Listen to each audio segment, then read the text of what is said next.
Hey folks, it's Grant Estrad with Big Tough Farmer. We had another question that came through, so I wanted to answer that. Before I answer that question, though, I did want to address it has been a very busy spring for us at the farm.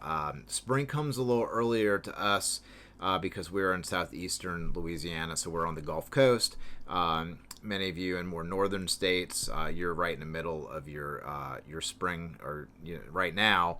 And right now it's really summer for us. It's starting to get hot outside, and things are starting to cook and do their thing. And so it's been very busy. Very thankful for that. And so I was focused on other things. Often in life, we try to maintain a very balanced activity schedule, but that's always a goal, but it rarely ever happens really well. We have seasons throughout the year, and a lot of times different parts of the year we're hyper focused on one thing. We let something slip away, and that's fine. That's kind of like part of it, but we always want to get back in the saddle and go back to those other things when the thing that we were hyper focused on is kind of like past that season. So we're kind of getting back into things. So the question that somebody had sent me was how to start, a self-sufficient farm/ranch. And a lot of folks in the the homesteading space, or they want to get out of an urban area and go to a rural area. This is very much on their mind, is how do I get started? And the biggest thing, and this is how I responded to this person, and thank them. I thank them for reaching out. Is whenever I hear anything about independence or self-sufficiency or off the grid, I typically have the same response. And so the response I had to this person when they asked me about starting their own self-sufficient ranch, what I told them was, first thing is to get rid of the idea of self-sufficiency and begin to replace it with mutual symbiotic interdependence. See Covey, 7 Habits of Highly Successful People. And so whenever I hear, self-sufficiency, rugged independence, off the grid, the first thing I think of is total bullshit, right? And so that may be a little, too blunt for you, but it is. It is total bullshit, because none of us want to live on an island by ourselves. As much as you think that you may want to, that's just not how we're hardwired as a species. It's not how things work. It's not how nature works. And so we need other people. And so even if you want to grow your own food and have your own livestock, you're going to be living in some sort of community. You're going to have neighbors. And so you're going to ask one another to look out for your place. You're going to look out for their place. You're going to be exchanging goods and services, even if it's barter or trade. It doesn't take printed money to have a symbiotic bartering economy. And so the first thing I'll emphasize this is that if you are looking to start an off the grid lifestyle or a self-sufficient farm, where you feel like you can be independent with you and your family, not rely upon anybody else, you need to get rid of that idea, because if you have that idea, the odds of you crashing and burning are highly probable. And so once you get rid of that in your mind, and know that it's a pipe dream, that it will never happen, then you can start seeing opportunities right in front of you if you want to get started. So there's many places to get started. You can start by reading books. You can start by talking with people. You can start helping out at a farmer's market to get to know a farmer. You can start helping out a farmer on their place, and trade for goods, services, or money. You can go work part-time on a farm. You can help a farmer sell their product. So there's so many ways to kind of get into the game of having your own farm. You just have to be creative based upon your context. So everybody's situation is completely different. it's not going to be easy. It's hard, breaking through a lot of the barriers to get somebody to help you.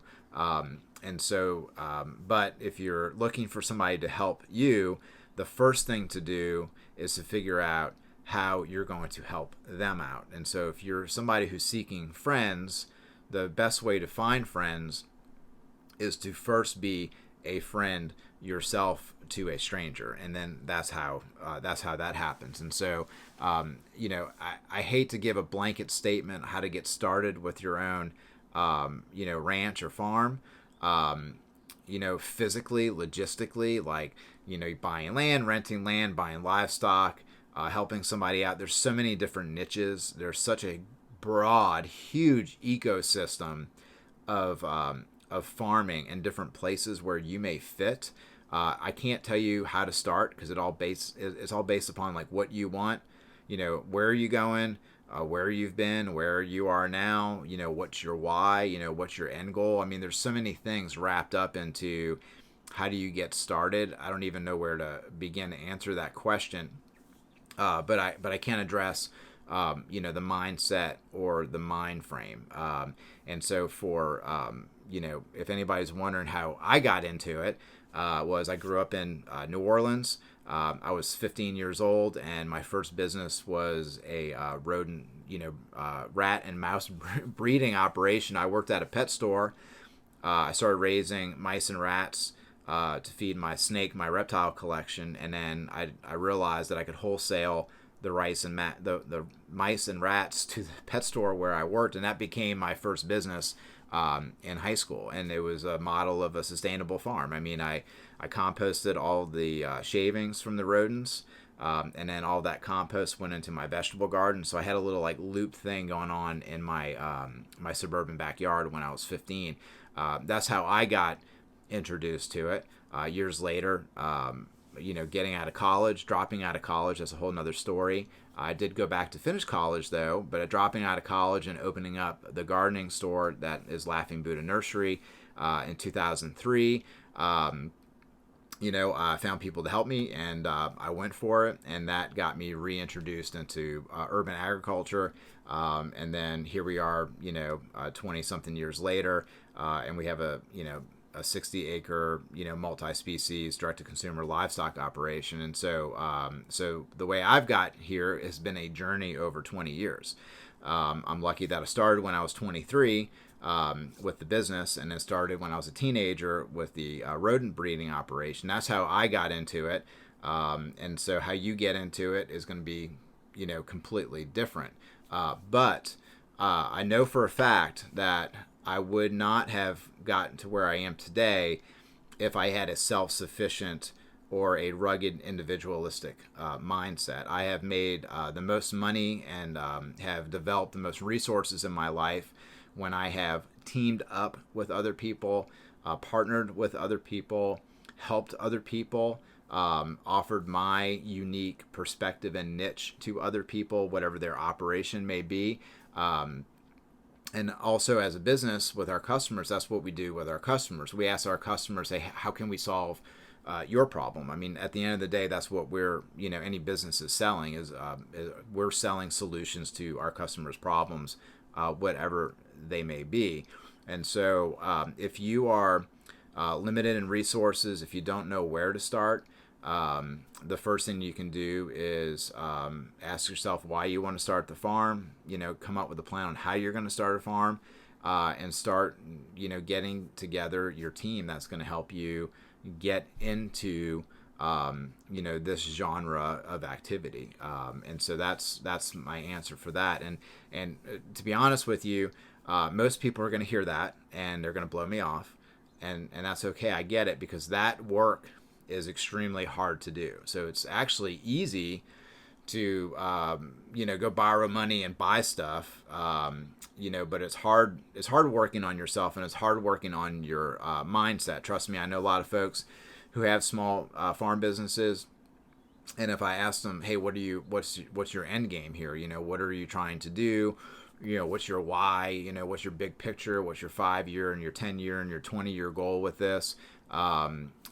They may not be able to answer me, and that's very common, and that's one reason why we're doing this platform here. So that's my answer to it, and I also wanted to be very blunt and say that that self-sufficiency, rugged individualism, and off-the-grid living is a complete joke, is complete bullshit, and it's a lie. And if you are patronizing or listening to anybody who's an advocate for one of those three things, they don't know what they're talking about, and they're going to lead you down a road that you do not want to go down.